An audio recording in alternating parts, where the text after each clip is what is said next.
Excuse me! Taxi! This is the 77 WABC minicast. We're turning something around. Very brief, but temporary. Very brief, temporary, momentary. Nice thing I want to say about Mayor Mamdani. I mean, this is it, all right? This is the one thing I've ever seen that I liked. It was a moment in the debate, one of the debates, and he's asked a preposterous question. Preposterous, all right? And, of course, Curtis Sliwa takes the bait, right? But let's hear this. Go ahead. Every parade has the right to exist in New York City. Okay, gentlemen, New York City loves its parades, and the mayor is often front and center. You have all said that you want to be mayor for all New Yorkers. So will you march in all the parades that mayors have traditionally marched in, or are there any that you would boycott? Mr. Sliwa?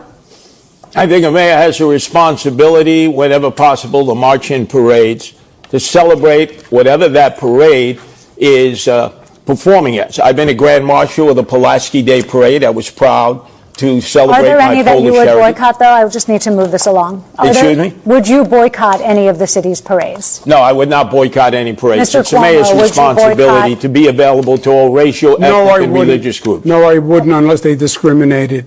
Okay. Mr. Mamdani. There are many parades that I would not be attending because I'd be focusing on the work of leading this city. Which parades would you not be going to? I've already missed a number of those parades because I've been trying to speak to as many Yorkers as possible. Okay. I don't have the list of all the parades I've missed. Wow, that's a lot. The mayor should be going to all parades. Let me ask you this. Are there any parades that don't exist that you think should? Mr. Mamdani? I haven't thought much about parades, to be honest with you. Mr. Cuomo? I have not thought. I don't stop. Look, I don't like the guy. I really can't stand his policies, but that answer was classic. Parades, right? The farce of politics, these silly political reporters. They're trying to get you in trouble with this group or that group, right? Oh, gosh, yeah. It's a trick. And kind of like Trump, he blew it all up. He exposed the game. I haven't really thought much about parades. What was the question? Are there any parades that don't exist that should? I really haven't thought much about parades. Like most people. Maybe you think about the one parade for your community. You don't sit around talking about parades. All right. Good luck to him. Wait, where was I? Do I have to do more of that thingamajig? I think I do. We already kind of took care of it. You know what I'm talking about with the Joe Kent matter. Just one other little thing. Joe Kent thinks it's important that the intelligence community says stuff. Then you can make that case. Right? You got to have intelligence.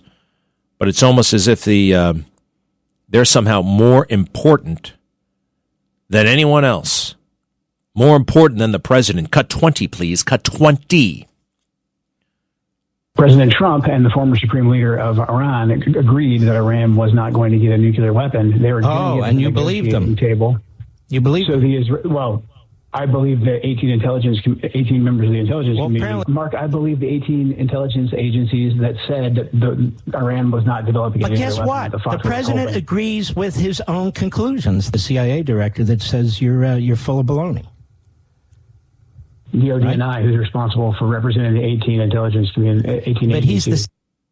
18. Kept on saying 18 intelligence agencies, 18 intelligence agencies, 18 intelligence agencies.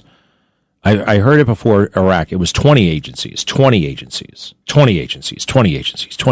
got rid of 2. And Colin Powell and George W. Bush, the intelligence. The intelligence is wrong. Cut 21. Every statement I make today is backed up by sources, solid sources. These are not assertions. What we're giving you are facts and conclusions based on solid intelligence. Our intelligence sources tell us that he has attempted to purchase high-strength aluminum tubes suitable for nuclear weapons production. Before the war, not only the U.S. administration and U.S. intelligence, but the French, British, Germans, the UN, all thought Saddam had weapons of mass destruction. Yeah. So they did. Now, why? Sometimes the political leadership wants something, and then the intelligence community, the IC, delivers it to him. You know, when he says 18 intelligence agencies, that's also suspect. They kind of they function as a blob, one big dopey sloppy blob.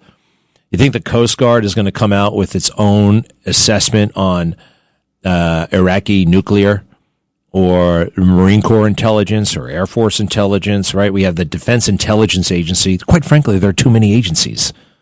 It's unwieldy. It's weird. And just coordinating and getting them all on the same page, and they're not going to be on the same page. That's why you have the DNI, and then the DNI is pulled in 5,000 different directions. That's why you need a president as strong as Trump. Unfortunately, there are going to be some rats like Joe Kent in the mix.